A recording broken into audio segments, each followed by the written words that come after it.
Buksan po natin ang ating mga Bible sa 1st, 2nd Peter, chapter 1. 2nd Peter, chapter 1. At ito may kaugnayan po sa pagtitiis. Napakalaga po ng pagtitiis. Kaya isang utos po ang ating pong pamagat. Kailangan mong magtiis. Nagawa natin kayo ng umaga hanggang ngayon. Alam kong nanatili kayo rito paghapon dahil sa pagtitiis. Basahin natin verse 1 hanggang 8. Ngunit ang ating text pong pag-aaralan ay verse 5 lamang. Ganito po ang sabi. Si Simon Pedro, alipin at apostol de Jesucristo, sa mga tumanggap ng mahalagang pananampalataya na gaya ng sa amin sa pamamagitan ng katwiran ng ating Diyos at tagapagligtas na si Jesucristo. Sumagana nawa sa inyo ang biyaya at kapayapaan sa pagkakilala sa Diyos at kay Jesus na Panginoon natin. Isa pong dalangin ni Pedro rito na sumagana ang biyaya at kapayaan sa pagkakilala natin kay Jesus. Verse 3, ipinagkaloob sa atin ang kanyang banal na kapangyarihan ng lahat ng mga bagay na kailangan sa buhay at pagiging makadiyos sa pamamagitan ng pagkakilala sa Kanya na tumawag sa atin sa Kanyang sariling kaluwalhatian at kabutihan. Gayon niya, ipinagkaloob sa atin ang Kanyang mahahalaga at mga dakilang pangako upang sa pamamagitan ng mga ito ay makatakas kayo sa kabulukang nasa sanlibutan dahil sa masamang pagnanasa at maging kabahagi kayo sa likas ng Diyos. At dahil dito, gawin ninyo ang lahat ng inyong makakaya na tustusan ang inyong pananampalataya ng kabutihan, ang kabutihan ng kaalaman, ang kaalaman ng pagpipigil, ang pagpipigil ng pagtitiis, ang pagtitiis ng pagiging makadiyos, at ang pagiging makadiyos na pagmamahal sa kapatid at ang pagmamahal sa kapatid ng pag-ibig. Sapagkat kung ang mga bagay na ito ay nasa inyo at dumarami, hindi kayo magiging mga walang saysay o mga walang bunga sa pagkakilala sa ating Panginoong Jesucristo. Tayo po'y manalangin. Panginoon, muli, kami po'y nagpapasalamat na kayo po'y patuloy na nagtuturo sa amin upang makilala pa namin si Jesus nang higit pa sa aming nalalaman na. Sapagkat ito lamang ang tanging paraan upang kami ay tumibay sa aming pananampalataya, mamuhay sang-ayon sa iyong kalooban. Pagpalain po ninyo ang aming pong pagbubulay-bulay ng iyong salita. Ngayong hapon, bigyan niyo kami ng pagtitiis na manatiling bukas ang aming mga tenga, bukas ang aming mga mata, upang makita namin ang iyong kaluwalhatian at makita rin namin ang aming mga kakulangan, nang sa ganon sa aming pong matututunan ngayong hapon, ito'y maidaragdag sa aming pong kalaguan. Ito ang aming dalangin sa pangalan ng Panginoong Hesus. Amen. Now, ang ating pananampalataya kay Jesucristo, ito yung nagiging buhay nating relasyon sa Kanya. Ito yung nagiging buhay na dugtungan natin sa Kanya. Pero hindi nangangahulugan dahil tayo po ay may dugtungan na kay Kristo, taglay na natin ang Kanyang buhay, ay tayo sapat na, tayo'y malago na. Tulad ng pagtatayo ng building, inuuna ang foundation. At kapag ka nagawa na ang pundasyon, matibay ang pagkakagawa, hindi ibig sabihin ang pundasyon ay building na. Kailangan sa pundasyon ay tustusan ito ng mga kinakailangang kasangkapan upang maging isang ganap at matibay na building. Ganon din ang ating pamumuhay bilang Kristiyano. At upang tumibay tayo sa ating pong pamumuhay, kailangan natin ang kaalaman.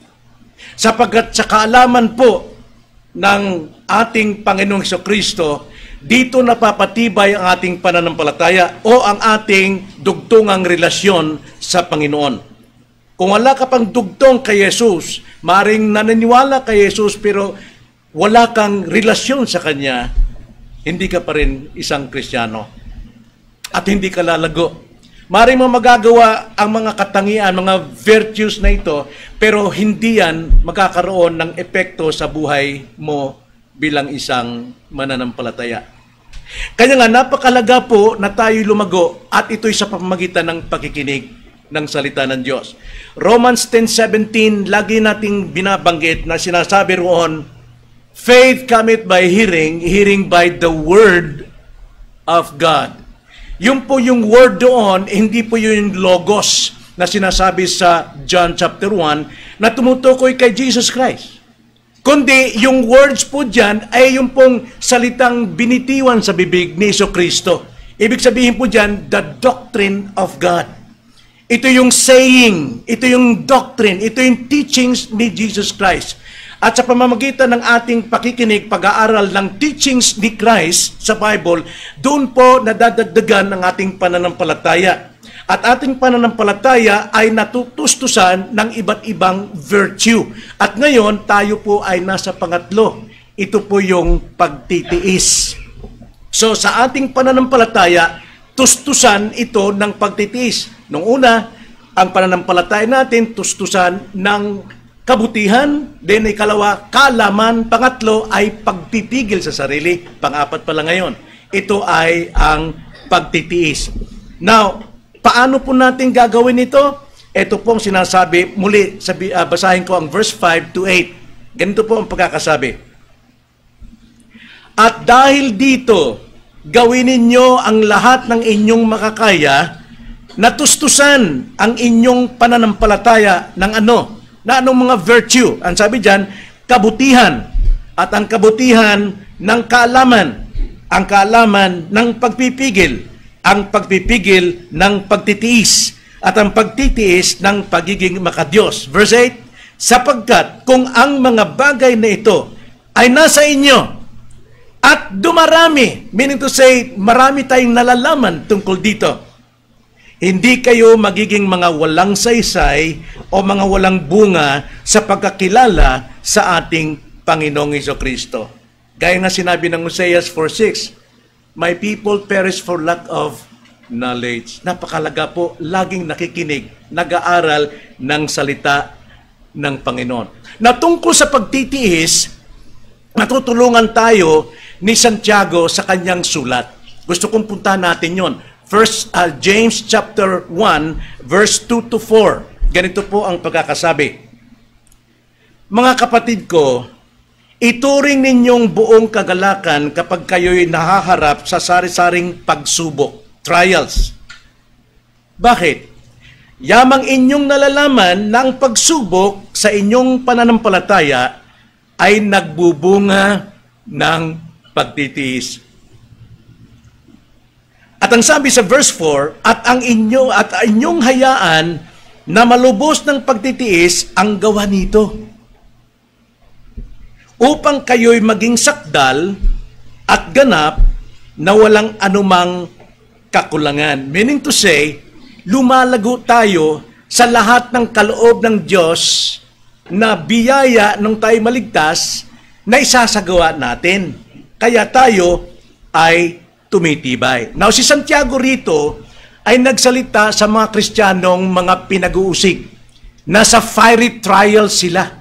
Sinusunog ang mga Kristiyano rito. Pinahihirapan sila. Now, ang sabi ni James, maggalak kayo kapag kayo po ay dumadanas ng trials, various kinds of trials. Bakit? Sapagkat sa pagsubok ng kanilang pananampalataya, ay nagbubunga ito ng patience, pagtitiis o pagtsatsaga. Sinasabi sa atin ni Santiago na ang pagtitiis ay may gawang dapat gawin sa ating buhay. Isang papel na dapat gampanan. So pagtitiis ay gumagana patungo sa kalaguan ng Kristiyano sa pamamagitan ng trials, problems, or persecution. Kaya naman, ang pagtitiis ay isang bagay na dapat hangarin ng bawat Kristiyano. Ang pagtitiis ngayon sa ating panahon, hindi ito trending. Hindi trending. Bakit po? Sapagkat ang buhay ng tao ngayon ay nabubuhay sa instant. Hindi na marunong magtiis ang mga tao. Pag may nakitang bagay, sana ginawa mo nito kahapon, hindi ngayon. Yun yung katwiran ng mga taong walang pagtitis. Sana noon pa, ginawa mo na at hindi ngayon.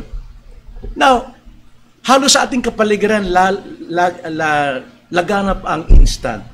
Instant coffee. No? Mayroon ng coffee maker.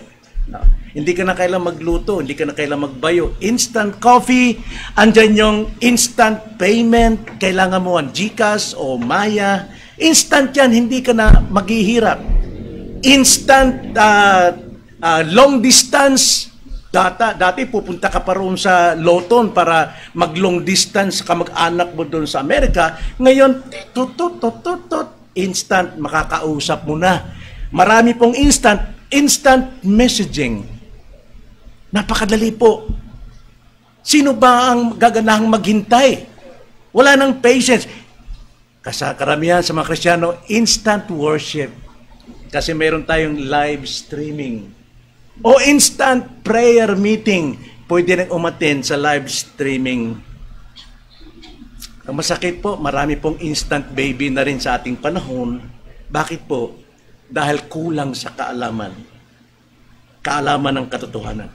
So dapat Kristiyano, hindi kasama sa agos ng sanlibutan. Yan ang buhay ng sanlibutan, wala pong pagtitiis, walang pagtsatsaga.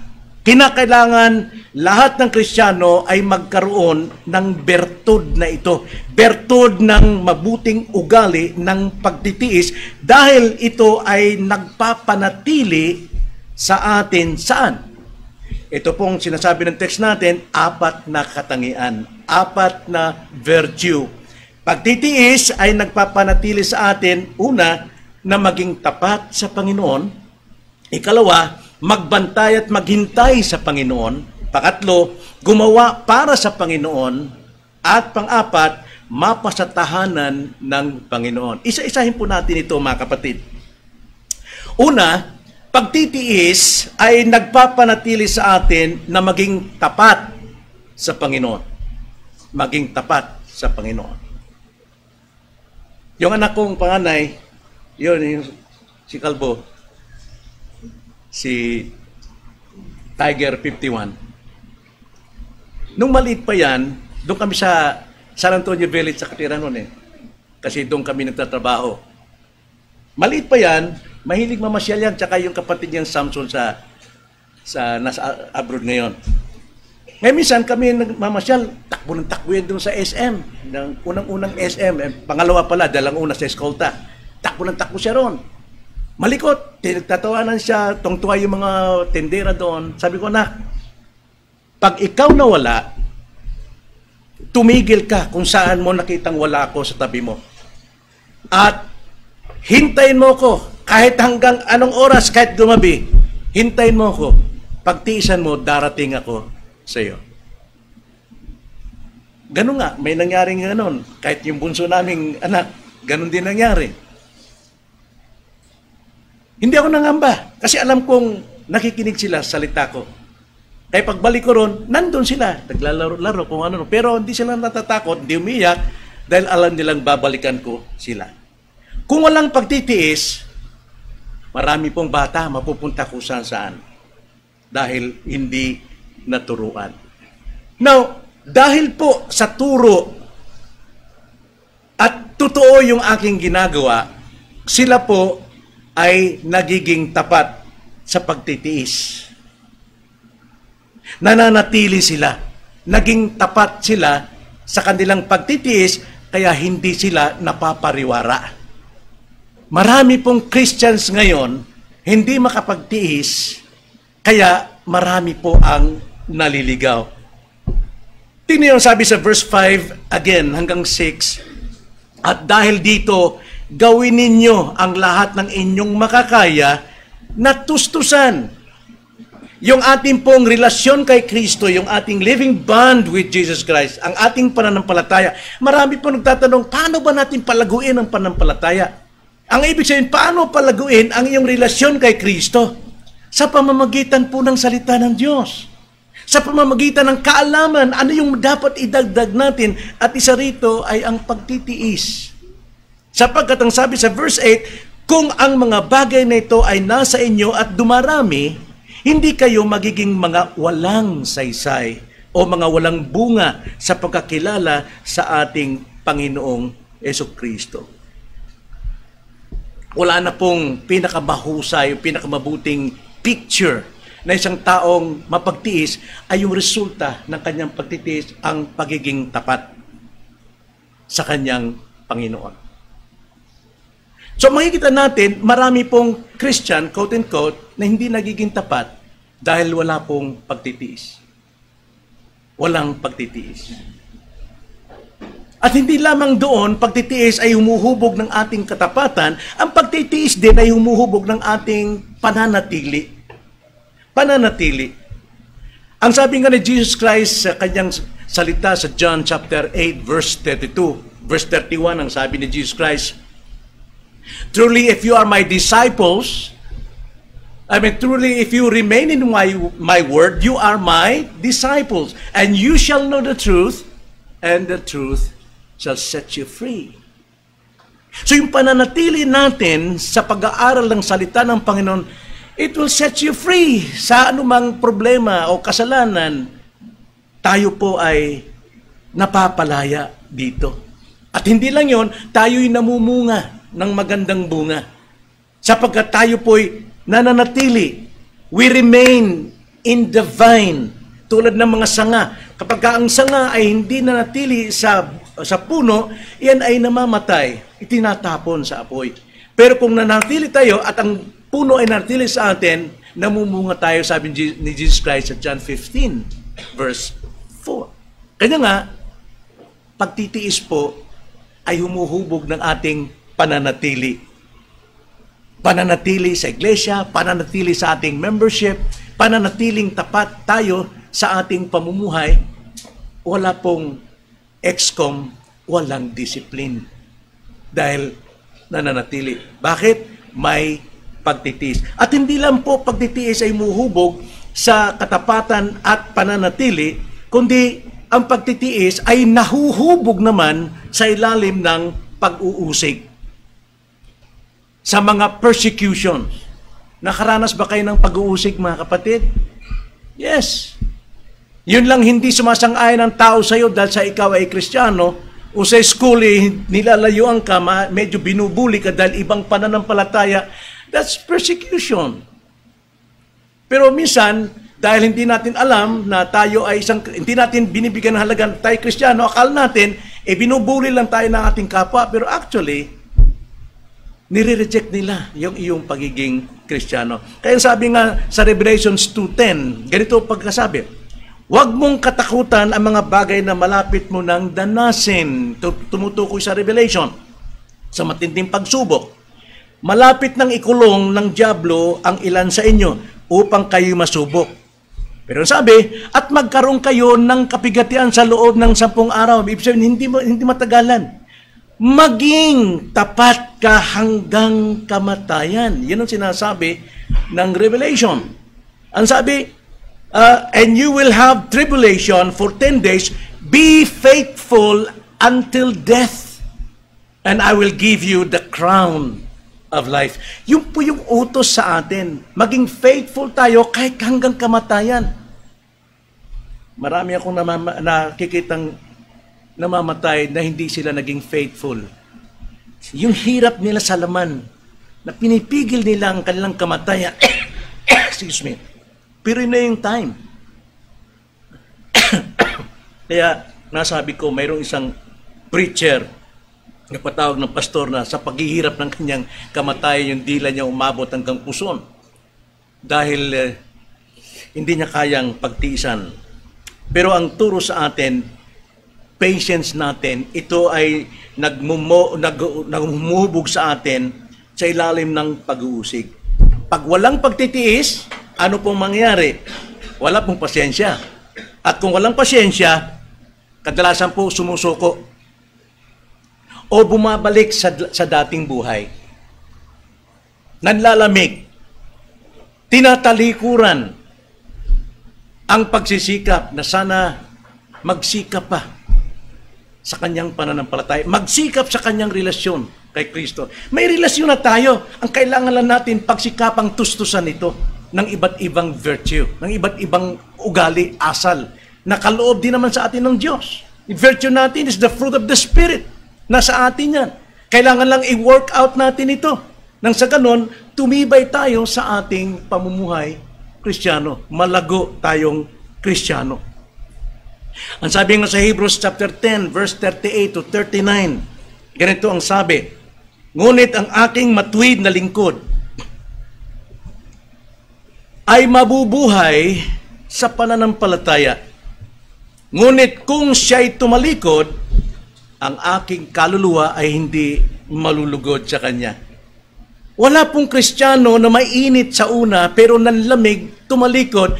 Ibig sabihin, unawa naman ng Diyos ito. No. Ang sabi po ng banal na kasulatan, hindi po nalulugod ang Diyos sa mga umaatras, sa mga nanlalamig, sa mga tumatalikod. But my righteous one shall live by faith. And if he shrinks back, my soul has no pleasure in him. Gaano man ka-righteous ka, pag ikaw po ay nanlamig, sumuko, bumalik, hindi po natutuwa ang ating Panginoon. Totoo naman, mga kapatid, na gaano man tayo kainit sa ating paglilingkod sa Panginoon, gaano man tayo kainit na ating ipakita, ipamuhay ang totoong buhay ng isang Kristiyano, taglay po ang ganitong mga katangian. Nakakadama po tayo ng pagsuko. Ngunit huwag niyong damhin na kayo'y sumuko kay Kristo. Sapagkat ang taong nakadikit na kay Kristo, kailanman, hindi yan mawawala. Ngunit kung sumusuko kay Kristo, meaning to say, wala ka pang relasyon kay Kristo. Walang relasyon kay Kristo. Kaya nga, ang sabi nga sa Matthew chapter 24, ang sino mang manatili hanggang wakas, siya yung ligtas. So nakikita sa buhay natin kung sino tayong Kristiyano. Kapag tayo po on and off sa ating Christian life, sa ating church life, meaning to say, kulang ka sa kaalaman. Pero kung ikaw ay nagdesisyon na tumalikod, bumalik na lamang, mga kapatid, questionably, maaaring wala ka pang dugtungan. Kailangan tayo po ay magpatuloy, maghintay. Patience pa rin kailangan. Pag nakakaramdam tayo ng pagsuko, wait, maghintay. Damhin mo ilang araw, mananatili ba sa iyo yung damdamin yun? Kung mananatili, maghintay uli. Sapagat yun ang solusyon sa ating pong panghihina ay ang pasyensya, maghintay. Fruit of the Spirit na sa atin maghintay. Then ikalawa, mga kapatid, so ang pagtitiis ay nagpapanatili sa atin na maging tapat sa Panginoon. Pangalawa, ang pagtitiis ay nagpapanatili sa atin na magbantay at maghintay. Guarding and waiting. Ang sabi po, verse 5 to 6, basahin ko muli, yun ang ating teksto, mga kapatid. At dahil dito, gawin ninyo ang lahat ng inyong makakaya na tustusan ang inyong pananampalataya ng kabutihan, ang kabutihan ng kaalaman, ang kaalaman ng pagpipigil, ang pagpipigil ng pagtitiis. Then, jump to verse 8, sapagkat kung ang mga bagay na ito ay nasa inyo at dumarami, hindi kayo magiging mga walang saysay o mga walang bunga sa pagkakilala sa ating Panginoong Jesucristo. So, ang isa pong taong nagtitiis, siya po'y nagtitiis at napapanatiling magbantay at maghintay. So makikita natin na ang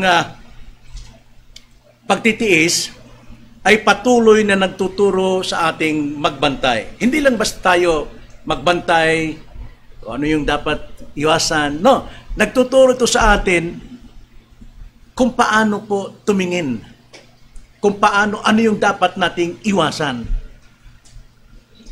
Naranasan nyo bang magbantay? Naranasan nyo maggwardya? Kami, Brother Feli, maliit pa kami, teenager ako, naging gwardiya kami sa Intramuros. Dahil ang gwardiya talaga ron, na sweldado, tatay namin. Tatay namin, medyo pogi yun eh. No, medyo nagpapapugi yun. Luneta eh. Malapit Luneta, mamasyal. Kaya kami, sinasama, o kayo magbantay. Ang binabantay namin, compound ng kumpanya ng tiyahin namin na puros mga kalawangin na mga truck at mga trailer dyan. Anong babantay namin? Kung mayroong magnanakaw, kasi uso nung araw nung kumukuha ng mga bakal, di ba, tinitimbang. So lagi kami nakabantay, nakatingin nun. Maghapon yun. Pag sa gabi naman, idlip ng konti, titingin ulit. Ang hirap kaya, magbantay. Di ba? Nakakapagod. Nakakainip. Wala namang nangyayari. Ba't ka pa kailangan magbantay? Pero ang logic, ganito. Kung may dumating at nangyari, maililigtas mo ba? Hindi mo maililigtas dahil hindi ka nagbantay. Kaya nga ang pagtitiis natin ay tinuturuan tayo talagang magbantay kahit walang nangyayari. Kailangan natin, we have to watch sa ating buhay. Sapagkat ang dyablo ay tulad ng isang leon.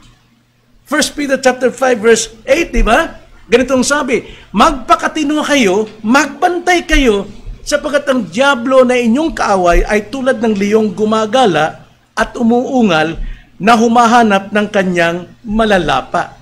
Now, yung larawan dito mga kapatid, alam natin ng leon, hindi niya binabantayan yung malalakas, yung malalaki. Kung talagang wala na silang makitang maliliit, yung malalaki. Pero kadalasan, kaya umaatungal yung leon na yan, dahil para yung mga mahihina na nandun sa puno, nalalaglag sa nervyos. At pagka nalaglag yan, napakadali pong nilang kainin. Dahil yung malalaki, tumatakbo. Yun ang ginagawa ng leon. Kaya ito rin, kung mahina kang Kristiyano, wala kang pagtitiis, laglag ka talaga kapag dumating ang atungal ng ating kaaway. So watch, magbantay, sapagkat yun ang kailangan natin. At ikalawa, hindi lang basta magbantay, kundi tayo ang pagtitiis natin ay kinakailangan ding maghintay. Maghintay. Si Jesus Christ, nagtuturo siya sa kanyang mga alagad at maging sa atin kung paano tayo maghintay. At gumamit siya ng mga parables. Ang parables ang tinuro ng Panginoon sa atin ay sa Mark chapter 13 verse 32 hanggang 37. Alam natin ito na parables. Mababasahin ko lang diretso. Ngunit tungkol sa araw o oras na iyon na walang nakakaalam, kahit ang mga anghel sa langit, kahit ang anak, kundi ang ama, kayo'y mag-ingat, kayo'y magbantay, sapagkat hindi ninyo nalalaman kung kailan ang panahon. Tulad ng isang tao na umalis upang maglakbay, sa pag-alis niya sa kanyang bahay at pagkabigay ng tagubilin sa kanyang mga alipin na bawat isa ang kanyang gawain ay inutusan ang tanod sa pinto na magbantay. Kaya't maging handa kayo sapagkat hindi ninyo nalalaman kung kailan darating ang Panginoon ng bahay. Kung sa gabi, ay sa hating gabi, sa pagtilaok ng manok o sa umaga, baka sa bigla niyang pagdating ay matagpuan niya kayong natutulog. At ang sinasabi ko sa inyo ay sinasabi ko sa lahat, maging handa kayo. So, dapat nagbabantay at naghihintay. Pinapatnubay ng Panginoon ang mga naghihintay, nagbabantay. Kailangan dito sa atin mga kapatid, sa tuwing tayo'y pupunta sa isang bagay, sa isang lugar, magbantay tayo, ito ba'y tama, ito ba'y kaibig-ibig, ito ba'y karapat-dapat, ito ba'y kabanalan, dapat tayo magbantay at maghintay. Ano yung tamang pagkakataon? Sapagkat kapag ka naibaba ang ating depensa, ibig sabihin, hindi tayo nakapagtiis, hindi tayo nakapagbantay at nakapaghintay. No? Isang halimbawa dyan, yung tatay ko, maraming alagang manok yun eh. Kami ni Brother Ferry, sa silong ng bahay namin sa probinsya, chinichik namin yung mga pugaran. Maraming pugaran yung tatay ko eh. Mga Texas yung pinangalagaan niya. Ngayon, pag nakita namin yung sisiw, na pumuputok na yung sisiw dahil lalabas niya yung, yung itlog, tapos pumuputok na yung itlog dahil lumalabas na yung tuka ng manok, hindi kami makapaghintay ni Feli. Binubuksan namin, talagang gusto namin makita ano ba itsura nito. E di pagkabukas, patay. Walang nabubuhay. Bakit? Hindi kami makapaghintay. Hindi kami makapagtiis. Kaya ano nangyari? Bitin na naman ako. Oh, tapos yung kapatid ko naman, siyang papalo sa akin habang nakalambitin ako. Sabi ng tatay ko, Elias, bunalin ng imumanoy. Bakit? Walang paghihintay. Kaya pagka bumababa yung ating depensa sa paghihintay at pagbabantay, may nangyayari na hindi natin inaasahan. So kailangan, ang pagtitiis po ay nagpapanatili sa ating maging tapat sa Panginoon, magbantay at maghintay, at ikatlo, gumawa para sa Panginoon. Pagtitiis ay nagpapanatili sa atin para maglingkod, para gumawa sa Panginoon. Now, ang gawain ng Panginoon ay nangangailangan ng lakas. Lakas natin, mga kapatid, sabihin natin tayo po ay nagbabarbell o tayo po ay talagang likas na malakas. Pero ang kalakasan natin, nagsisimula yan sa ating pagtitiis. Kung wala kang pagtitiis, mga kapatid, hindi mo magagamit ng lubusan ang iyong lakas. Minsan nga kami ni Mama, pagka mayroon kaming ginagawa, mas malakas sa akin yung kama namin na kahoy, isang ganyan niya lang, magwawalis. Bakit? Baliktad. Kasi ako, gusto kong gapangin. Hindi makapagtiis, naangat yung... Pero alam nyo, minsan, may nangyaring gano'n, di ba? Mas malakas yung babae pag nasunog, di ba? Nabubuhat nilang refrigerator. Pati kotse na lang, buhatin pa. Pero pag sa uli nun, nako, 5 tao bubuhat ng refrigerator. Pero sa babae, isang buhat lang. Ano tawag nun? Adrenaline. No? Mayroong ganun pangyayari.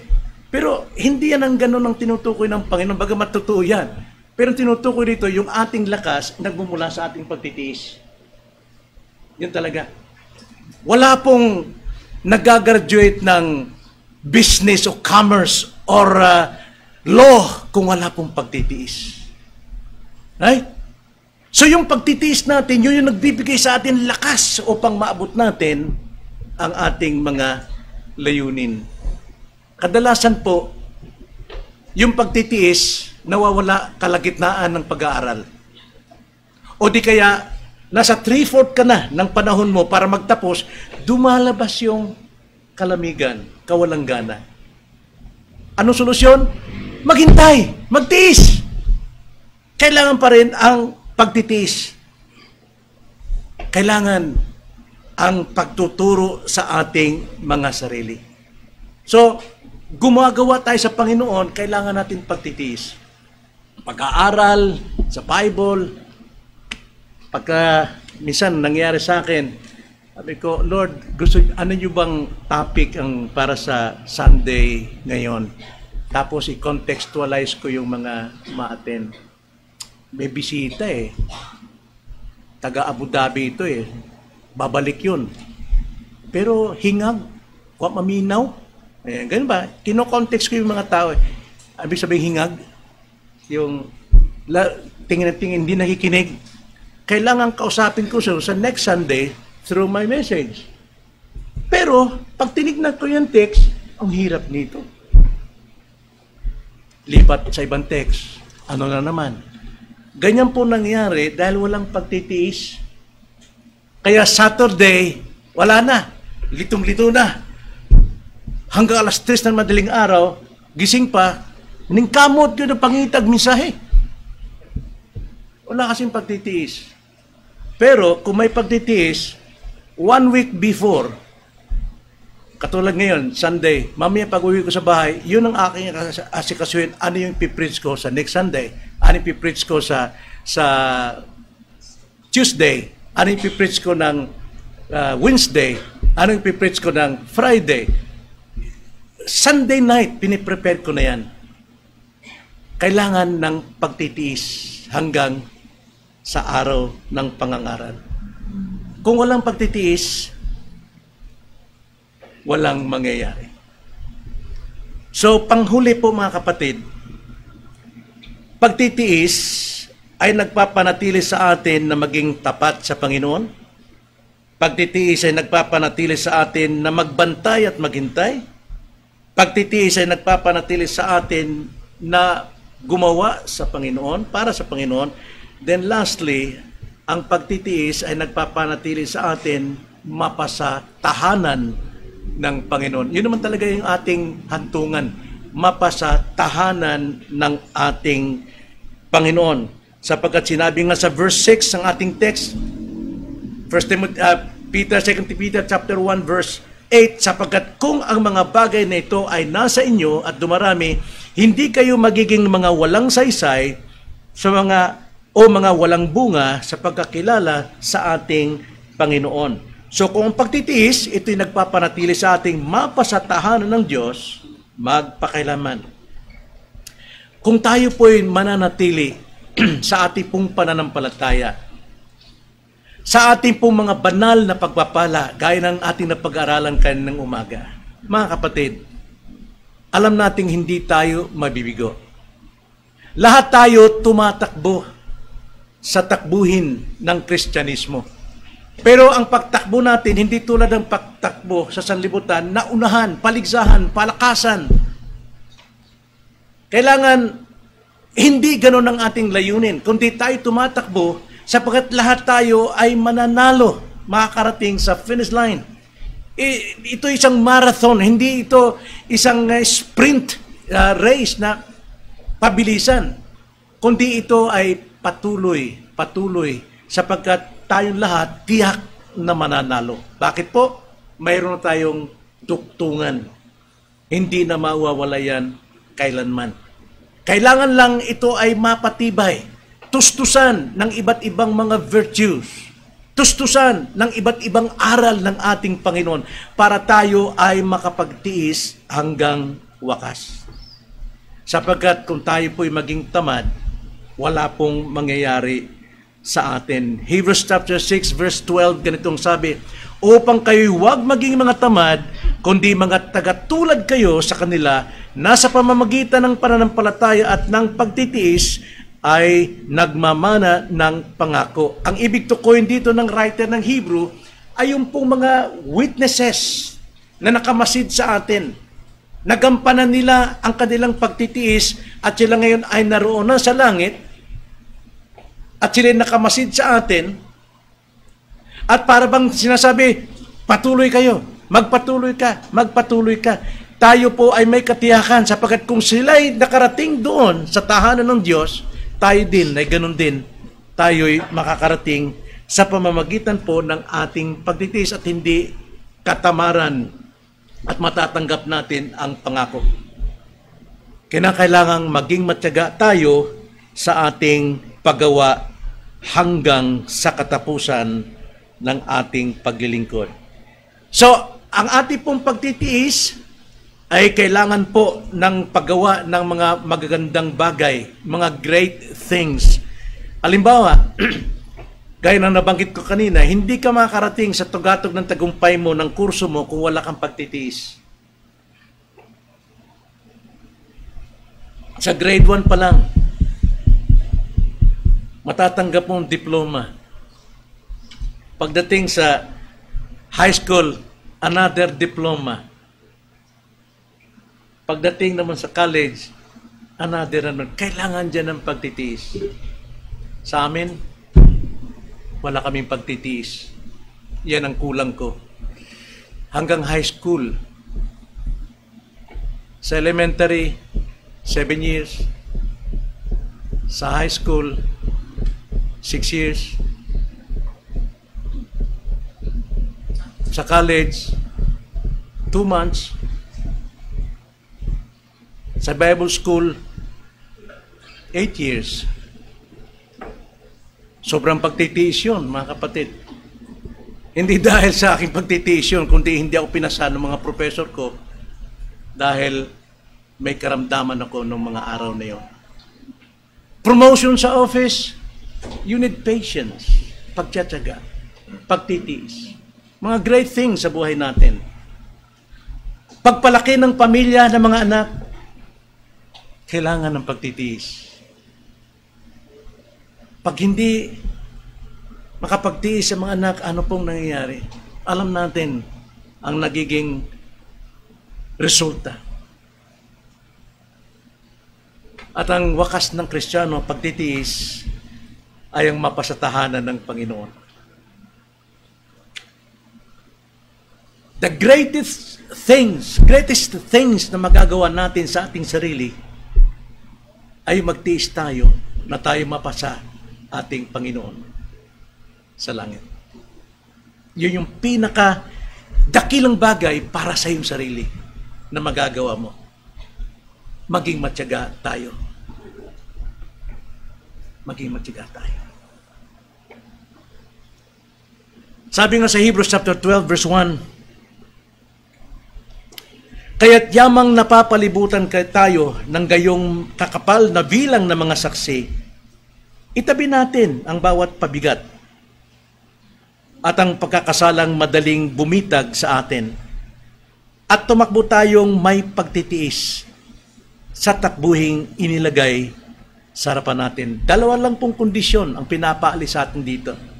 Unang-una, ang sabi diyan, itabi. Ibig sabihin, hindi alisin, no?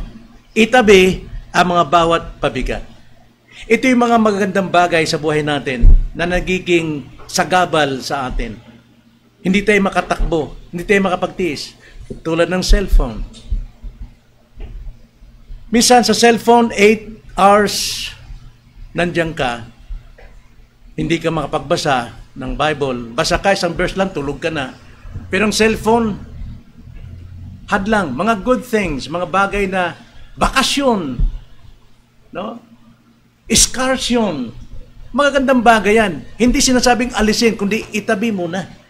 Ilagay sa tamang panahon. Mabuti yun eh. Pero yan po yung nakakapagpabagal ng ating pagtakbo. At ito rin, pangalawa, yung pong pagkakasalang madaling bumitag sa atin. Yung mga pagkakasalang maliliit na kasalanan na siyang laging nagpapadapa, bumibitag, nasisilo tayo, nadadapa tayo. Nagiging katitisuran, nagiging hindi maganda ang testimony. Hindi pa napagtatagumpayan, napakaliit na kasalanan. Tulad ng pagtikim lam o pag-inom ng alak, hindi pa rin mabitawan. 50 taong Kristiyano na. Ang katwiran ay para sa kuto-kuto, para sa sikmura. Yan ang narinig ko sa Bisaya, mga kapatid. Kaya nang ma-hospital siya, tama ka, Pastor Boy, kailang itigil ko talaga. Paano? Bawas na yung bituka. Pero sa ngayon, malakas, nakapag-pray na naman sa prayer meeting. Dahil binitiwan niya na yung malilit na kasalanang bumibitag sa kanila. Ano yung mga maliit na kasalanang nakatago sa atin? Maliit. Na hindi nilalaman ng yung asawa, ng yung kapatid, ng yung magulang. Ano yun? Yung pagka nag-iisa ka lang. Bitiwan mo na. Sapagkat yan ang makapagpapahina sa iyo ng iyong paglago bilang Kristiyano. Kanya nga, dahil sa pagtitiis, tayo po'y napapanatiling tapat sa Panginoon, magbantay at maghintay sa Panginoon, gumagawa ng tama sa Panginoon, at tayo mapapasa tahanan ng ating Panginoon. Tayo manalangin, mga kapatid.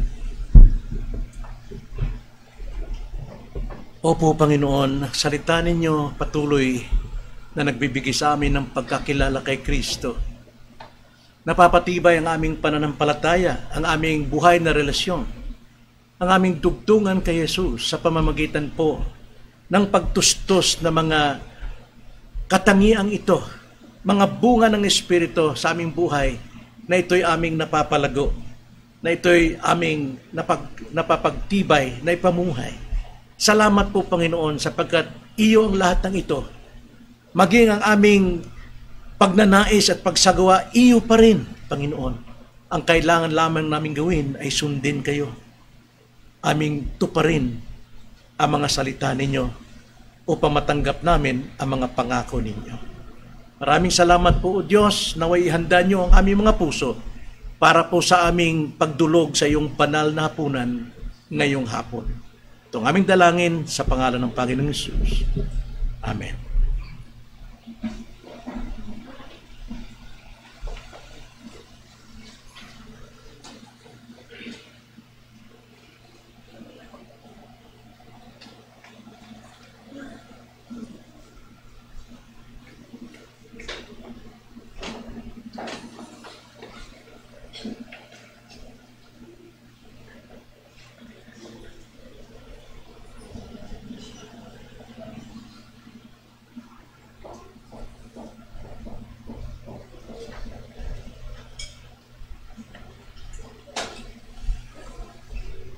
Para po sa Lord's Supper, pwede po tayong magpunta muna sa labas, comfort room.